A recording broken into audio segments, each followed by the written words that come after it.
मैंने कूड़ेदान में एक अमीर घराने की असली बेटी को उठाया। मैंने उसे पालने का फैसला किया। सिस्टम ने मुझे आदेश दिया कि उसे पालते समय हर दिन उसे डांटना फटकारना है, उसे परेशान करना है और उसे कठोर स्वभाव का बनाना है। मैंने क्रूरता से हामी भर दी। इसमें क्या मुश्किल है? वैसे भी मुझे बच्चे बिल्कुल पसंद नहीं हैं। 16 साल बाद मैं और उसके असली परिवार वाले स्कूल के गेट पर मिले। मैं फटी पुरानी जीन्स पहने था और हाथ में 2 तली हुई सॉसेज पकड़े हुए था। उसके माता पिता और वह नकली अमीर बेटी एक लग्जरी कार से उतरे। वे 16 तोहफे लेकर आए थे। 1 साल से लेकर 16 साल तक की उम्र के लिए पूरे 16 तोहफे। उस आदमी ने मुझे सिर से पैर तक एक नज़र देखा। इन सालों में आपने काफ़ी मेहनत की है। नकली अमीर बेटी उस आदमी के बगल में खड़ी होकर डरते हुए असली बेटी को देख रही थी। दीदी, मुझे यहाँ से मत निकालिए। असली बेटी ने अजीब नज़रों से उनकी तरफ देखा और सीधे मेरी तरफ दौड़ पड़ी। उसने सॉसेज छीन लिया। पापा, फिर से वही खा रहे हो? जब मैंने असली बेटी को कूड़ेदान के पास पाया था, वह अब भी 1 महीने की थी। वह बहुत कमज़ोर और दुबली पतली थी। यहाँ तक कि उसकी आवाज़ भी मरते हुए बिल्ली के बच्चे की तरह धीमी थी। लेकिन जैसे ही मैंने उसे उठाया, वह रोना बंद कर दी। उसकी गोल मटोल आंखें मुझे घूर रही थीं और अचानक वे चांद की तरह मुड़ गईं। मैंने भौहें सिकोड़ी और गुस्से में फुफकारा, ये मत सोचना कि तुम मुझे फंसा लोगी। मैं तुम्हें सिर्फ पैसों के लिए पाल रहा हूँ। सिस्टम थोड़ा हैरान था। तो फिर तुम उसके लिए सामान क्यों खरीद रहे हो? मैंने जल्दी से अपना हाथ पीछे खींच लिया। धत, मैं तो वाकई इसके जाल में फंस गया। मैंने जल्दी से खुद को संभाला और अपने क्रूर पिता होने के सिद्धांत को बरकरार रखा। मैंने उसके लिए दुकान का सबसे सस्ता मिल्क पाउडर खरीदा, लेकिन लगता है उसे वह पसंद नहीं आया। उसकी छोटी सी नाक सिकुड़ गई और आंखों में मायूसी भर गई। वह कितनी नखरे वाली है। पीना है तो पी, वरना मत पी। लेकिन वह बच्ची अपना नन्हा सा हाथ बढ़ाकर मेरी तर्जनी उंगली पकड़कर हिलाने लगी।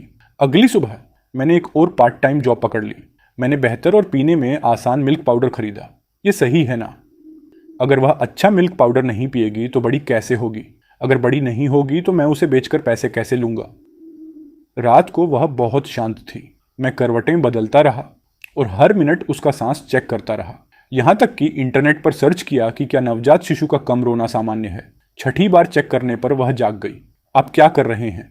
मैं बस यह देख रहा था कि कहीं तुम मर तो नहीं गई। जब छोटी सी बच्ची 3 साल की स्वस्थ बच्ची बन गई तो आखिरकार मुझे अपनी क्रूरता दिखाने का मौका मिला। आज से मैं उस बच्ची की फूली हुई गालों को शैतान की तरह निचोड़ूंगा। तुम्हें खुद अपने जूते के फीते बांधने होंगे। शायद जीन की वजह से असली बेटी बहुत होशियार थी। उसने जल्द ही जूते के फीते बांधना, खुद सोना, खुद खाना, यहाँ तक कि अपने मोजे धोना भी सीख लिया। यह किस तरह का अत्याचार है? तुम नहीं समझोगे। मेरी योजना तो अब भी शुरू हुई है। आगे मैं उसे फर्श साफ करना, खाना बनाना, भारी और गंदे काम करना सिखाऊंगा। उसे अपनी दासी बना दूंगा। यह रास्ता सही है। लेकिन जो मैंने नहीं सोचा था वह यह था कि असली बेटी बहुत आज्ञाकारी थी। मैं जो कहता वह कर देती। लेकिन सबसे सख्त पिता के रूप में मैं उसे एक भी गलती करने की इजाज़त नहीं देता था। इसलिए जब उसने पोछा लगाने वाली बाल्टी गिरा दी तो मैंने अपनी बाहें छाती पर बांध लीं और उसे जोर से डांटा। तुम इतनी मूर्ख हो। बाद में तुम्हारे माता पिता तुम्हें नफरत से नहीं देखेंगे तो और क्या करेंगे? बच्ची की आंखों में आंसू भर आए और वह रोते हुए अपने कमरे में भाग गई। मैं जल्दी से पीछे गया और दरवाजे पर कान लगाकर सुनने लगा। अंदर रोने की आवाज़ धीरे धीरे कम हो रही थी। मेरा दिल आग की तरह जल रहा था। अब क्या करूं? कहीं बेहोश तो नहीं हो गई? क्या इतना नाटक करना ज़रूरी है? तुम सही कह रहे हो। मैं 5 मिनट और इंतज़ार करूंगा। 4 मिनट, सिर्फ 4 मिनट। 1 मिनट ही काफ़ी है, छोड़ो यार। मैं सीधे अंदर चला गया। अंदर जाकर देखा तो असली बेटी मेज़ पर लेटकर ड्राइंग कर रही थी। मैंने उसे गले लगा लिया और सफाई देते हुए कहा, अभी मैंने बस ऐसे ही बोला था। तुम इतनी प्यारी हो। तुम्हारे माता पिता तुमसे नफरत नहीं करेंगे। पापा, पेंटिंग में 2 लोग हैं, एक बड़ा और एक छोटा। मुझे किसी और की जरूरत नहीं है। मुझे बस आप चाहिए। मैं चुप हो गया। पापा, आप रो मत। मैं नहीं रो रहा। बाद में मुझे पता चला कि डांटने का यह तरीका उस पर काम नहीं करता। उल्टा हर बार मुझे ही रुला देता था। इसलिए मैंने तरीका बदल दिया। मैंने एक पढ़ाई की किताब खरीदी और उसे जबरदस्ती पढ़ना सिखाने लगा। यह क्या नया नाटक है? तुम नहीं समझोगे। मैं पढ़ाई के जरिए उसे दबा दूंगा।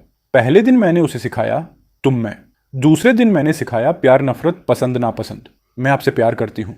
तीसरे दिन तक वह एक चूजे की तरह मेरे पीछे भागते हुए चिल्लाने लगी, मैं आपसे प्यार करती हूँ, मैं आपसे प्यार करती हूँ। मैं शर्म से लाल होकर चिल्लाया और किताब फेंक दी। धत, यह भी काम नहीं कर रहा। प्राइमरी स्कूल जाने से पहले मुझे उसका बर्थ सर्टिफिकेट बनवाना था। तभी मुझे एहसास हुआ कि मैंने उसका नाम नहीं रखा है, बस उसे छोटी सी बच्ची बुलाता था। यह एक महत्वपूर्ण क्षण है। तुम्हें ऐसा नाम रखना चाहिए जिसे वह जिंदगी भर न भूले, जो उसे दर्द और तड़प दे, चलो इसे चिया दी नौकरानी जैसा नाम देते हैं, यह नाम उसे जला देगा। मैंने पूरी रात सोचा। अगले दिन मैंने आत्मविश्वास के साथ उसका रजिस्ट्रेशन करवाया। मैंने तुम्हारी सलाह मान ली। ऐसा नाम रखा है जो उसे पसंद नहीं आएगा।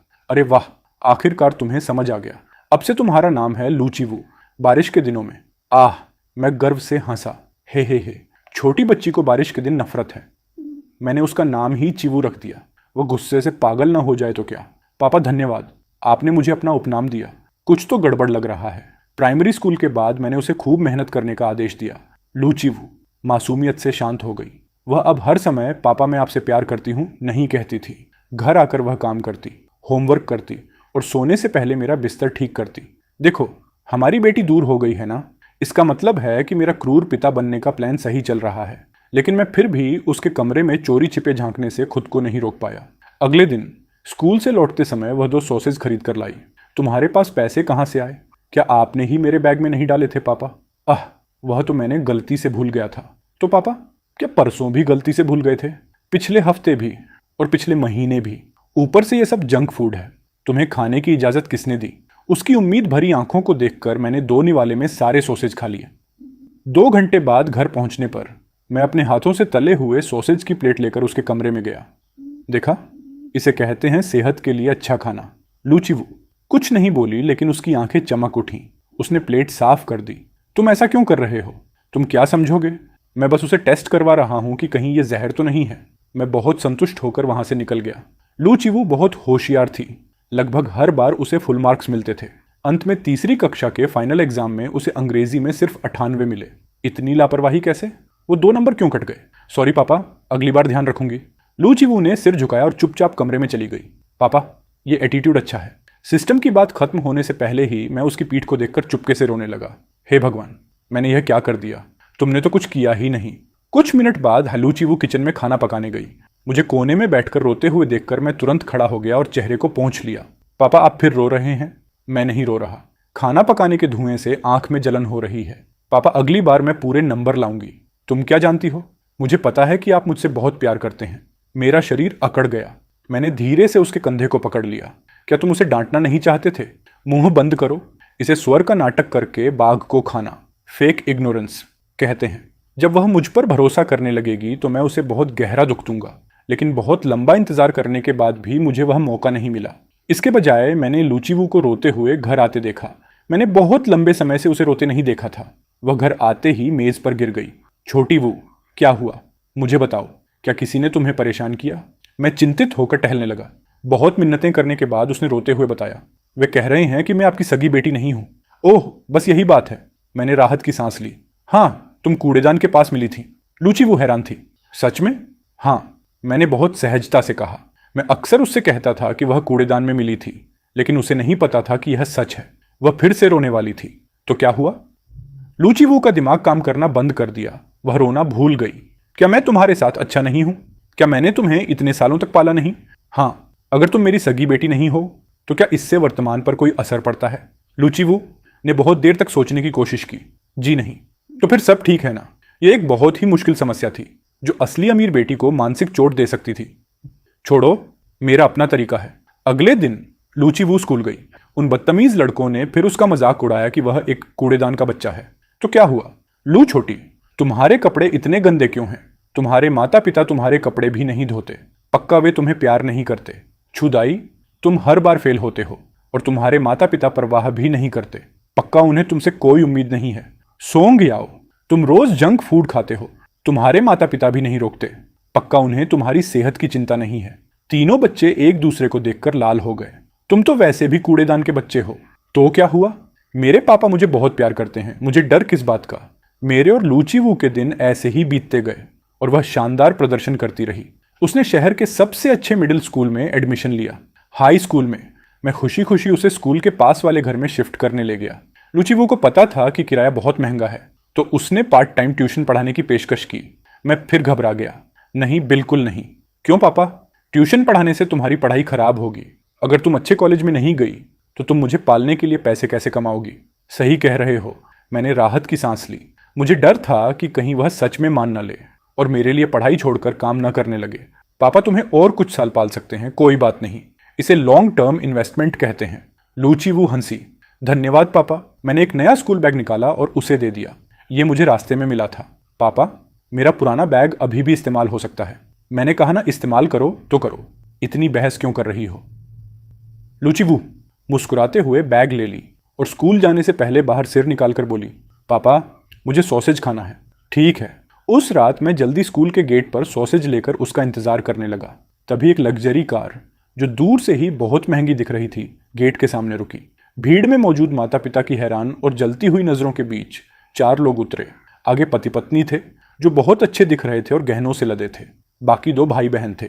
छोटी बहन ने अपने भाई का कोना पकड़ा हुआ था और बहुत घबराई हुई थी, जबकि भाई बहुत नफरत भरी नजरों से चारों तरफ देख रहा था, जैसे वह हमारे जैसे लोगों के बीच खड़े होने से बहुत नफरत करता हो।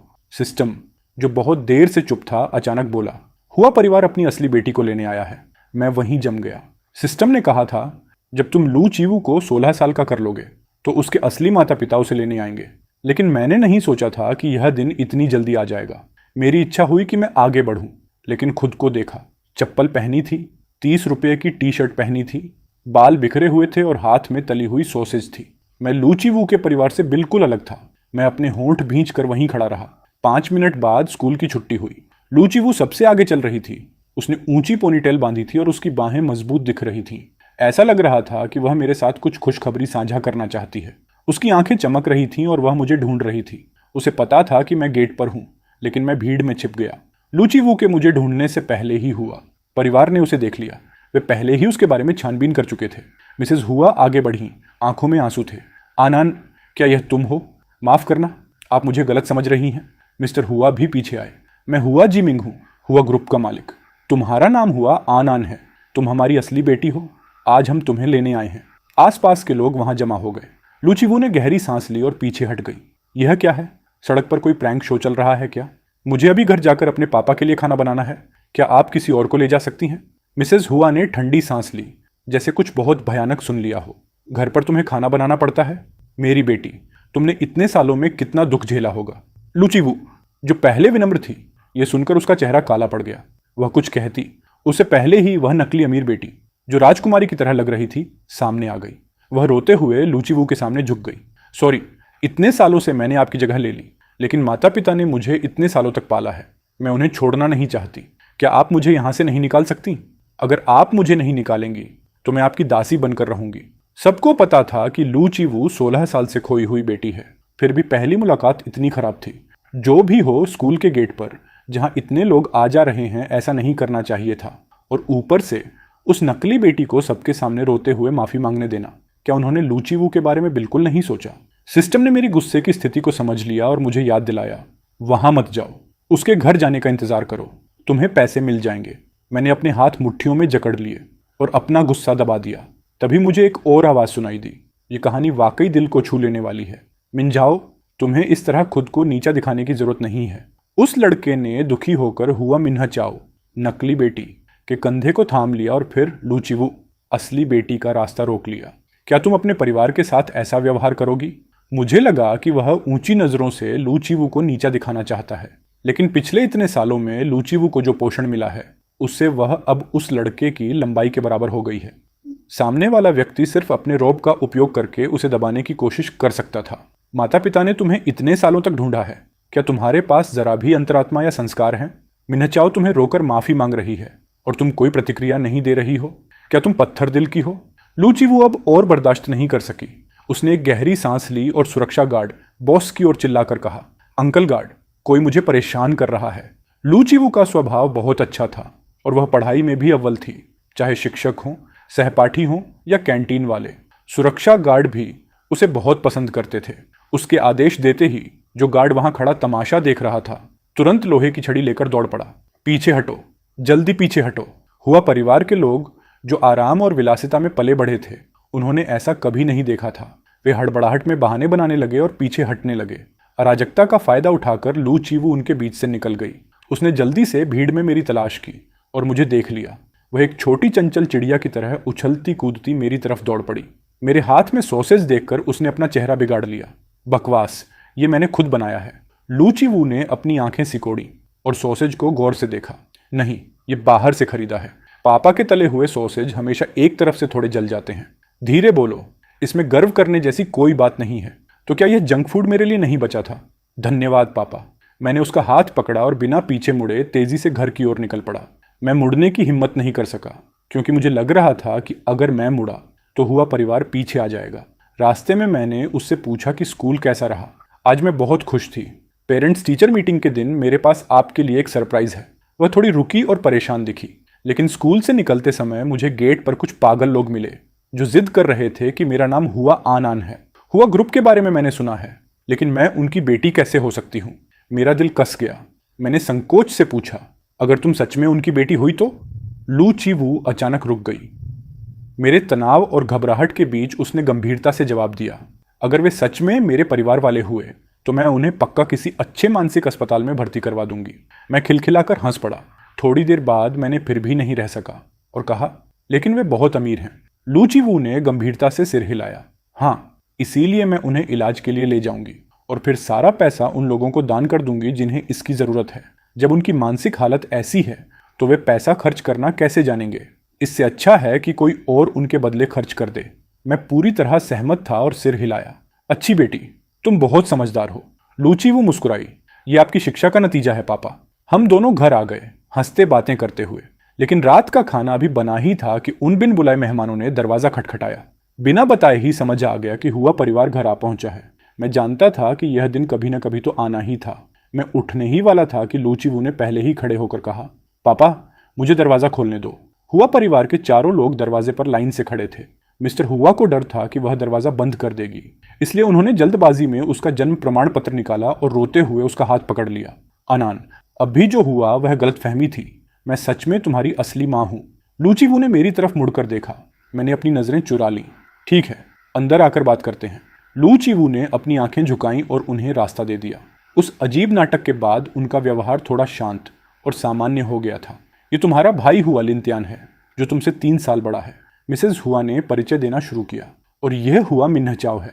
उस साल नर्स ने अस्पताल में तुम दोनों को बदल दिया था। उसने हमारे बच्चे को चुरा लिया और तुम्हें फेंक दिया।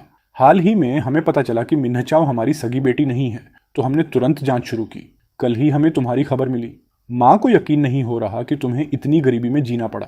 मिसेज हुआ ने घर की सजावट को देखा और उनकी आवाज में नफरत साफ झलक रही थी। ऐसी जगह कोई कैसे रह सकता है? लू चीवू का चेहरा सख्त हो गया। क्यों नहीं रह सकते? लू चीवू की नजरों में यह घर हम दोनों ने मिलकर एक एक इंच सजाया था। गर्मियों में हम पुराने एसी के सामने बैठकर तरबूज खाते थे।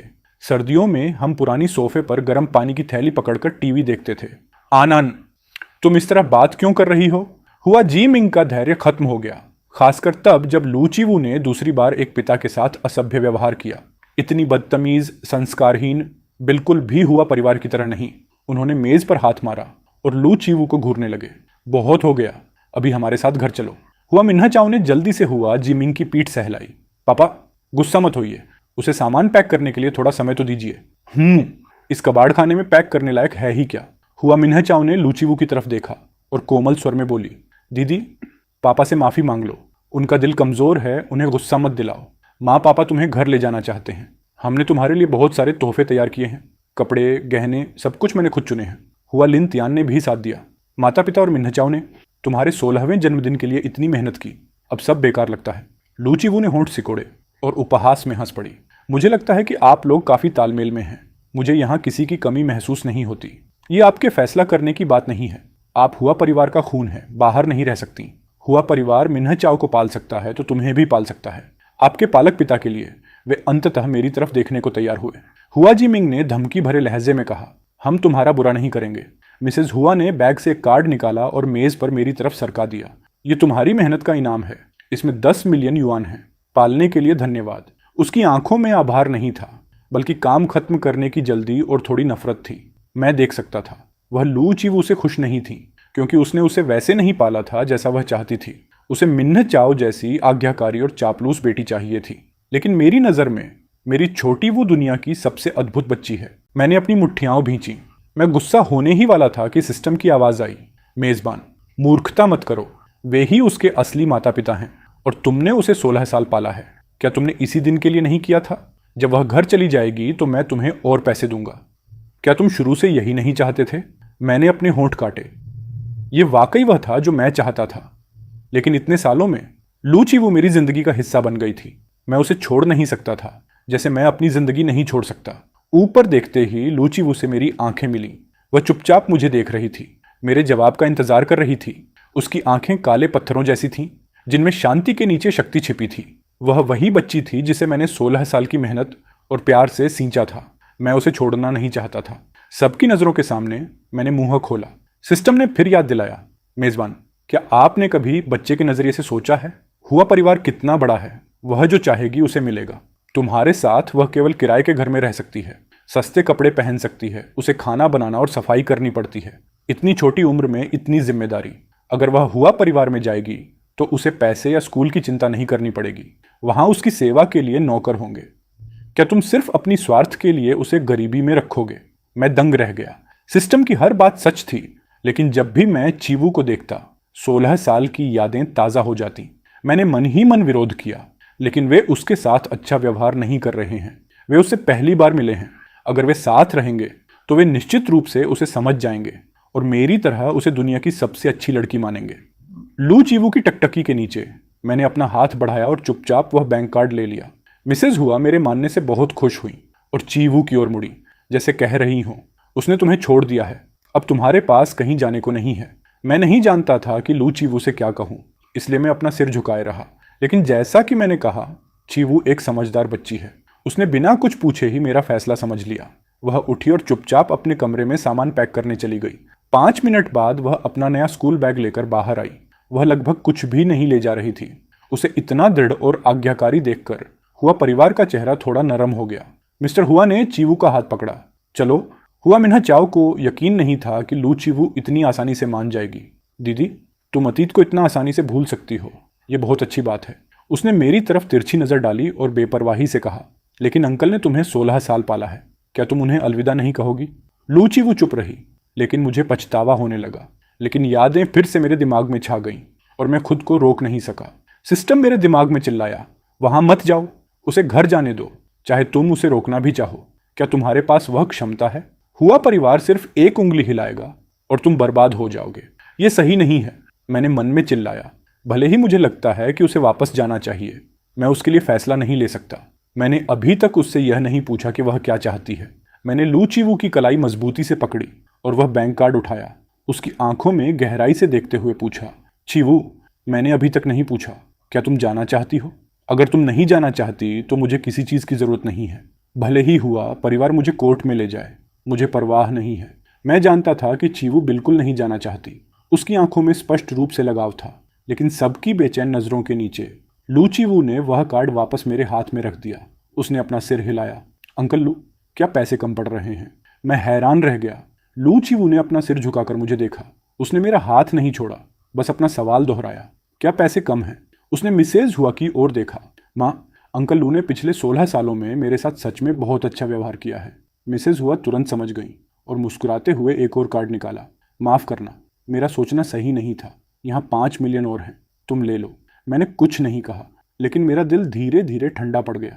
हाँ, अभी मैंने उसे जाने देने के लिए पैसे लिए थे और अब यह नाटक कर रहा हूँ। पैसे कम होने के अलावा और क्या हो सकता है?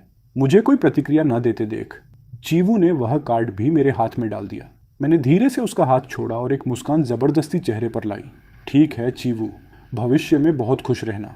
बात पूरी होने से पहले ही लू चीवू मुड़ गई और चल दी। मैं तुरंत बालकनी की ओर भागा। उसे कार में चढ़ते देखा और मैं अपने कमरे में जाकर फूट फूट कर रोने लगा। मैं 1 घंटे तक रोता रहा। फिर सिस्टम ने बोलने की हिम्मत की, मेज़बान, रोना बंद करो, तुमने अपना काम पूरा कर लिया है। मैं तुम्हें 10 मिलियन और ट्रांसफ़र कर दूंगा। तुम अब अमीर पीढ़ी के पहले व्यक्ति बन गए हो। मैं रोते हुए उसे डांटने लगा, क्या तुम्हारे पास बिल्कुल भी भावनाएं नहीं हैं? क्या तुमने उसे बढ़ते हुए नहीं देखा? सिस्टम थोड़ी देर चुप रहा, जैसे उसने कुछ तय किया हो। अगर तुम्हें चीवू की बहुत याद आए तो मैं तुम्हारे इनाम को एक निगरानी कैमरे में बदल सकता हूँ। बाद में जब भी तुम्हें उसकी याद आए, तुम कैमरा ऑन करके उसे देख सकते हो। मेरा रोना अचानक रुक गया। मैं एक मछली की तरह उछल पड़ा। तो मुझे अभी देखना है। स्क्रीन पर कार के अंदर एक शांत परिवार था। क्या अंकल लू तुम्हें चीवू बुलाते थे? माँ को लगता है आनन कहना बेहतर है। अगर तुम्हें अब भी आदत नहीं है तो हम तुम्हें कुछ समय के लिए चीवू ही बुला सकते हैं। इसकी कोई जरूरत नहीं है, मुझे आन नाम ज्यादा पसंद है। मिसेज हुआ ने संतुष्टि में अपना सिर हिलाया। हुआ मिन्हा चाओ, नकली बेटी, पास ही खड़ी थी। उसने अपने होंठ भींचे और अचानक हंसते हुए बोली, याद दिलाया तो याद आया। दीदी, आपने जरूर अंकल लू की असलियत देख ली होगी, तभी आप इतनी आसानी से जाने के लिए मान गई। लेकिन आप वाकई बहुत पत्थर दिल हैं। जाने का मन बनाया और चल दी। मैं आपकी इस दिलेरी की तारीफ करती हूँ। लू चीवू की शांत नजरें उस पर टिकीं। मिन्ह चाओ को उस नजरों से सिहरन महसूस हुई, लेकिन वह अपने परिवार के सामने मुस्कान बनाए रखने की कोशिश करती रही। फिर लू चीवू ने शांति से कहा, हाँ, मैंने अंकल लू की असलियत देख ली थी और यह भी देख लिया कि मम्मी पापा सच में मुझे लेने आए हैं। तो तुम भी वैसी ही हो, है ना? मिन्ह चाओ चौंक गई। क्या मतलब? लू चीवू ने धैर्य से समझाया, तुम उस नर्स की बेटी नहीं हो, अभी भी हमारे घर में रह रही हो। यकीनन तुमने भी अपनी असली माँ की दुष्टता देख ली होगी, तभी मेरी भली माँ ने तुम्हें पालने के लिए रखा हुआ है। लेकिन हमारे बीच फर्क यह है कि तुमने अपनी असली माँ से दूर रहना चुना और मैंने अपनी असली माँ के पास वापस आना चुना। लू चीवू ने अपना सिर मिसेज हुआ के कंधे पर रखा और मिन्ह चाओ की ओर देखकर एक प्यारी सी मुस्कान दी। तो इस मामले में तुम्हारी दिलेरी मुझसे भी ज्यादा है। मैं इस दृश्य को देख रहा था। मेरी आंखों से आंसू निकल रहे थे, लेकिन चेहरे पर एक मुस्कान थी। वह तुम्हें बुरा भला कह रही थी और तुम अब भी हंस रहे हो। सिस्टम ने पूछा। कोई बात नहीं, मैंने अपने आंसू पोंछे। मेरी आवाज गर्व से भरी थी। जब तक मेरी अच्छीवू किसी के सामने झुकने वाली नहीं है, तो फिर मुझे बुरा कहे या अच्छा, क्या फर्क पड़ता है? उस दिन के बाद से मैं जब भी खाली होता, कैमरा ऑन करके उसे देखता। पहले मुझे डर था कि चीवू वहां अकेली है और कहीं सब उसे तंग न करें, लेकिन धीरे धीरे मेरा यह डर दूर हो गया।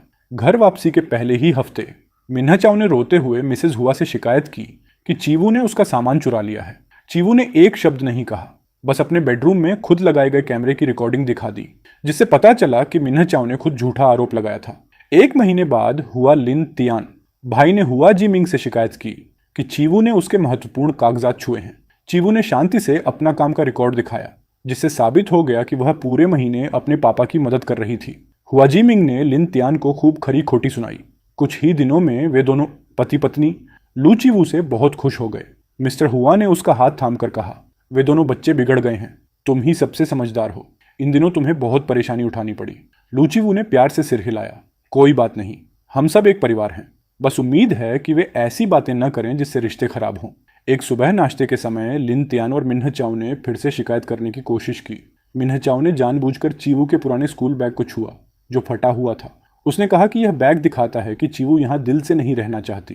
पति पत्नी को संदेह हुआ, लेकिन लू चीवू ने शांति से कहा, मेरा मानना है कि इंसान सच्चा है या नहीं, यह उसकी बातों से नहीं, उसके कामों से पता चलता है। वे उसे घूरते रह गए। हुआ जी मिंग ने पूछा, क्या यह तुम्हें उस लू नाम के आदमी ने सिखाया है? चीवू ने बिना झिझक सिर हिलाया। हाँ, अंकल लू भले ही पैसों के पीछे भागते थे, लेकिन उन्होंने मुझे बहुत से अच्छे सबक सिखाए। उन्हीं की वजह से आज मैं आपकी अच्छी बेटी बन पाई हूँ। मैंने अतीत को पीछे छोड़ दिया है। उम्मीद है कि भाई और बहन भी ऐसा ही करेंगे। पति पत्नी ने एक दूसरे की ओर देखा। उनकी आंखों में चीवू के लिए प्रशंसा थी। मैं दूसरी तरफ बैठकर चुपचाप रो रहा था। क्या तुम उसकी तारीफ सुनकर रो रहे हो? सिस्टम ने पूछा। मैंने सिर हिलाया। मुझे सिस्टम को समझाने की जरूरत नहीं थी। अगले कुछ दिनों में लू चीवू ने व्यापार की बारीकियां बहुत तेजी से सीखी। यहां तक कि जिन प्रोजेक्ट्स को लिन तियान नहीं संभाल पाया, उन्हें भी उसने चुटकियों में हल कर दिया। हुआ परिवार में उसकी स्थिति पानी की लहरों की तरह ऊपर उठने लगी। 1 महीने बाद मिसेज हुआ बीमार पड़ गईं और उन्हें खून की जरूरत पड़ी। लू चीवू ने बिना हिचकिचाए रक्तदान किया। मैं दूसरी तरफ तड़प रहा था। मैंने बहुत सारे पौष्टिक सामान खरीदे, लेकिन भेजने का कोई बहाना नहीं सूझ रहा था। तभी अस्पताल में एक झगड़ा हुआ। लिन तियान ने एक बड़ा बिजनेस डील खराब कर दिया था। मिस्टर हुआ ने सीधे उस पर चिल्लाते हुए कहा, मैंने तुम्हें इतने सालों तक क्या सिखाया? तुम तो अन के मुकाबले कुछ भी नहीं हो। लू चीवू ने बीच बचाव करते हुए कहा, पापा शांत हो जाइए। अगर भैया से नहीं हो रहा तो मुझे कोशिश करने दीजिए। यह बात आग में घी का काम कर गई। लिन तियान चिल्लाया, तुम मत सोचो कि तुम बहुत होशियार हो। तुम तो बस एक ब्लड बैंक हो। अगर माँ बीमार नहीं होती तो हम तुम्हें घर वापस क्यों लाते? कमरे में सन्नाटा छा गया। मिस्टर और मिसेज हुआ डर गए। लू चीवू ने अपना सिर झुका लिया और रोने लगी। मिस्टर हुआ ने उसका हाथ पकड़ा। उसकी बातों पर मत जाओ, हम तुम्हें कभी ब्लड बैंक नहीं समझते। मिसेज हुआ भी सफाई देने लगी, लेकिन जब उनकी नज़र चीवू की आंखों पर पड़ी तो वे चुप हो गईं। लेकिन फिर जो हुआ उसकी किसी ने उम्मीद नहीं की थी।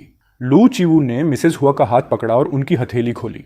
हथेली में एक शांति का ताबीज था। ये मैंने कल बुद्ध की मूर्ति के सामने बैठकर पूरे एक दिन और एक रात प्रार्थना करके बनवाया है। उसकी आवाज बहुत धीमी थी लेकिन दिल को सीधे छू गई। मम्मी, आपको मुझे झूठ बोलने की जरूरत नहीं है। भले ही आप मुझे सिर्फ अपना खून का भंडार समझती हैं, फिर भी मैं आपको अपना खून देने को तैयार हूँ, सिर्फ इसलिए क्योंकि आप मेरी माँ हैं। मिसेज हुआ दंग रह गई और चीवू को गले लगाकर फूट फूट कर रोने लगी। मिस्टर हुआ भी अपनी आंखें पोंछने लगे। मैं दूसरी तरफ यह सब देखकर हैरान था। मेजबान, ये दृश्य इतना भावुक है, तुम रो क्यों नहीं रहे? मैंने अपनी आंखें रगड़ी। मैं इसलिए नहीं रो पाया क्योंकि मुझे वह ताबीज पहचान में आ गया। वह ताबीज मैंने और चीवू ने 2 साल पहले इंटरनेट से थोक में मंगाया था। 9 युआन में 10 मिले थे। इसके बाद से लू चीवू की स्थिति हुआ परिवार में और मजबूत हो गई। मिस्टर हुआ ने सारा बिजनेस उसे सौंप दिया। उसे खुश देखकर मुझे भी शांति मिली। बस घर खाली लगने लगा। जल्द ही स्कूल का अंत आ गया। जब मुझे पेरेंट्स टीचर मीटिंग का संदेश मिला तो मुझे वह बात याद आई जो चीवू ने हुआ परिवार के आने के दिन कही थी। मीटिंग वाले दिन मेरे पास आपके लिए एक सरप्राइज है। मैं उत्सुकता के साथ स्कूल पहुंचा। टीचर ने मुझे एक टाइम कैप्सूल दिया जो उन लोगों ने साल की शुरुआत में दफनाया था। अंदर लू चीवू की हाथ से लिखी एक चिट्ठी थी। पापा, मेरा एक राज, मुझे पता है कि आप कुछ अलग हैं। पिछले कुछ सालों से मैं आपको किसी और आवाज सिस्टम से बात करते सुन सकती थी। मैंने कभी नहीं बताया क्योंकि आप हमेशा मन ही मन मेरी तारीफ करते थे। मुझे वह सुनना बहुत पसंद था। मुझे परवाह नहीं है कि मेरा असली परिवार कौन है। मैं जानती हूँ कि आप मुझे कभी नहीं छोड़ेंगे, लेकिन हाल ही में मुझे लगा कि कोई मेरा पीछा कर रहा है। शायद अब मैं आपके साथ ज्यादा दिन नहीं रह पाऊंगी, लेकिन विश्वास रखिए, मैं अपना रास्ता खुद ढूंढ लूंगी। बिल्कुल वैसे ही जैसे आपने मुझे कूड़ेदान के पास से ढूंढा था। मैं स्तब्ध रह गया। उसे पता था। तभी टीवी पर खबर आई कि हुआ परिवार आर्थिक संकट में है और उनकी 16 साल की बेटी ने बाजी पलट दी है। मुझे समझ आ गया। वह इसलिए गई थी ताकि वह अपना रास्ता खुद बना सके और अब वह आजाद थी। तभी मेरा फोन बजा। पापा, मुझे घर आना है, क्या आप मुझे लेने आ सकते हैं? मैं अपनी इलेक्ट्रिक बाइक उठाकर सीधे विला की तरफ भागा। रास्ते में मैं रोते हंसते हुए जा रहा था। यहाँ तक कि सिस्टम ने भी आज मुझे हर ट्रैफिक सिग्नल पर ग्रीन लाइट दी। दूर से मैंने लू चीवू को सूटकेस लिए खड़ा देखा। पीछे मिस्टर और मिसेज हुआ उसे रोकने की कोशिश कर रहे थे। आनंद, तुम चली जाओगी तो हमारा क्या होगा? मिस्टर हुआ की आंखें सूजी हुई थी। अब उन्हें पता था कि पूरी कंपनी का सारा कंट्रोल चीवू के पास। वे गिड़गिड़ा रहे थे। मिसेज हुआ ने उसका हाथ पकड़ा। बेटा, मुझे तुम्हारा खून नहीं चाहिए, बस मेरे पास रह जाओ। लू चीवू ने मुझे देखा और उसकी आंखें चमक उठी। मैं भीड़ को चीरते हुए उसके पास पहुंचा और उसका हाथ थाम लिया। रुको, मिस्टर हुआ चिल्लाए, वह मेरी बेटी है, तुम उसे नहीं ले जा सकते। मैं रुका और मुड़कर उनकी ओर देखा। वह आपकी बेटी है? तो फिर मुझे बताइए, आपने उसे कहाँ खोया था? अस्पताल के पीछे की गली वाले कूड़ेदान में। वह रिसाइकिल होने वाला कूड़ेदान था या नहीं? मिस्टर हुआ चौंक गए। शायद रिसाइकिल वाला। मैंने चीवू का हाथ कसकर पकड़ा। तो फिर वह आपकी नहीं है, क्योंकि 16 साल पहले मैंने उसे कूड़ेदान के पास एक कचरे की तरह पड़ा पाया था, मरणासन्न हालत में। मैंने ही उसे बचाकर अस्पताल पहुंचाया था। डॉक्टर ने कहा था कि इसे एक रेयर बीमारी है, बचने के चांस बहुत कम थे, लेकिन उसके बाद मैंने उस बच्ची को बड़ा किया और वह जिंदा बच गई। यह हीरा सारी धूल मिट्टी से साफ हो चुका था। अब हर कोई इसकी चमक और ब्रिलियंस देख सकता था। यहाँ तक कि जिस इंसान ने इसे पहले छोड़ दिया था वो भी इसे ढूंढते हुए आ गया। लेकिन मैं हमेशा से जानता था कि यह किसी की प्रॉपर्टी नहीं है। भले ही शुरू में मैंने ही इसे बचाया था, लेकिन मैं इसे किसी ज्वेलरी में जड़कर नहीं रखूंगा। इसे तो बस फ्रीली और अपनी मर्जी से चमकना चाहिए। मैं और चीवू घर वापस आ गए। मैंने यह छोटा सा घर फिर से खरीद लिया था। लिविंग रूम में फर्श की जो आवाज आती थी उसे ठीक करवा दिया, दीवारों को पेंट कर दिया, लेकिन चीवू के कमरे को मैंने बिल्कुल नहीं छुआ। सब कुछ वैसा ही था जैसा वह उसके जाने से पहले था। क्या यह शरीर पापा और सिस्टम के बीच की बातें सुन सकता है? लूक चीवू ने सिर हिलाया। मेरा चेहरा शर्म से लाल हो गया। तो क्या इसका मतलब है कि पिछले कई सालों से मेरे मन की सारी बातें तुम सुन रही थी? लूक चीवू हंसने लगी। पिछले कुछ सालों से ही मुझे ये आवाजें सुनाई देने लगी। जब आप बहुत इमोशनल होते थे तो मुझे साफ सुनाई देता था, खासकर उस दिन जब हुआ परिवार मुझे वापस ले जाने आया था। पापा का वो संघर्ष और दर्द, मैंने सब कुछ सुना था। उस दिन सिस्टम ने आपको लगभग मना ही लिया था। सिस्टम की बातें लॉजिक तो सही थी, लेकिन वो एक बात में गलत था। भले ही मैं सिर्फ 16 साल की हूँ, लेकिन मैं जानती हूँ कि पैसा और पावर क्या मायने रखती है। और क्योंकि मैं यह जानती हूँ, इसलिए मैं कभी उसे अपने और पापा के बीच एक बाधा नहीं बनने दूंगी। मैंने लूक चीवू को कसकर गले लगा लिया। मेरी बेटी मेरी सोच से भी ज्यादा समझदार निकली। मेरी बच्ची दुनिया की सबसे बेहतरीन इंसान है। बाद में लूक चीवू ने देश के सबसे अच्छे फाइनेंस कोर्स में दाखिला ले लिया। मैंने भी कॉलेज के पास ही घर ले लिया। वह दिन में पढ़ाई करती और रात को कंपनी संभालती। हुआ परिवार के लोग अब बिल्कुल शांत हो गए। कुछ समय बाद हुआ ताई बीमार पड़ी डीएच गई, लेकिन इस बार उसने लूक चीवू से खून नहीं मांगा, बस उससे एक बार मिलना चाहती थी। मरते हुए इंसान के शब्द अक्सर नरम होते हैं। वह बस लूक चीवू को घूरती रही। अगर पता होता कि तुम इतनी सक्सेसफुल बनोगी तो मैं तुम्हें कभी नहीं छोड़ती। मुझे लगा था तुम बच ही नहीं पाओगी। क्या तुम मुझसे नफरत करती हो? लूक चीवू ने सिर हिला दिया। पापा ने मुझे जिंदगी दी और मुझे आपसे मिलवाया। उस औरत ने राहत की सांस ली। चीवू, ये नाम तुम्हारे लिए बिल्कुल परफेक्ट है। ग्रेजुएशन के बाद चीवू ने हुआ परिवार के बिजनेस को काफी ऊंचाइयों पर पहुंचाया, लेकिन जब कंपनी अपने पीक पर थी तब उसने आधी संपत्ति चैरिटी में दान कर दी। उसने मुस्कुराते हुए मुझसे कहा, वैसे भी हम इस जिंदगी में इतना पैसा खर्च नहीं कर पाएंगे, तो क्यों ना दूसरों की मदद की जाए। खाली समय में हम दुनिया घूमने जाते। जब वह बिजी होती तो वह कंपनी में काम करती और मैं उसके ऑफिस के नीचे सॉसेज बेचता, 2 रुपये का एक। बच्चों को धोखा नहीं देता। मैं रोज उसके लिए एक सॉसेज बचा कर रखता। घर लौटते समय हम बातें करते और खाते। कभी कभी मुझे वह सिस्टम याद आता था। आखिर 16 साल तक उसने मुझे चीवू को बड्ढा होते देखा था, लेकिन चीवू के घर आने के बाद से वह सिस्टम गायब हो गया था। कुछ साल बाद वह सिस्टम अचानक मेरे सपने में आया। इस अकाउंट नंबर पर कुछ पैसे ट्रांसफर कर दो। क्या तुमने फ्रॉड करना शुरू कर दिया है? सब तुम्हारी गलती है। तुमने और चीवू ने मेरे सिस्टम के सोर्स कोड को बदल दिया है। मैं खुद को रोक नहीं पाया। मुझे एक अनाथालय के डायरेक्टर के साथ जोड़े डीएच दिया गया है। अब उसके पास पैसे खत्म हो गए हैं और बच्चे खाने का इंतजार कर रहे हैं। मैंने हैरानी से पूछा, मैंने और चीवू ने तुम्हारा कोड कैसे बदला? सिस्टम हकलाते हुए बोला। मेरे बहुत पूछने पर उसने अपना ऑपरेटिंग रूल बताया। उसने कहा कि आखिरी नियम अचानक सामने आया। पहला, प्रोटैगनिस्ट को उसकी कहानी के हिसाब से बड्ढा होना था। दूसरा, प्लॉट से बाहर जाकर कोई एक्शन नहीं लेना था। तीसरा, जब प्यार का एहसास हुआ। ऊपर दी गई बातें अब मायने नहीं रखती, क्योंकि प्यार की प्रायोरिटी सबसे ऊपर है, उससे बढ़कर कुछ नहीं है।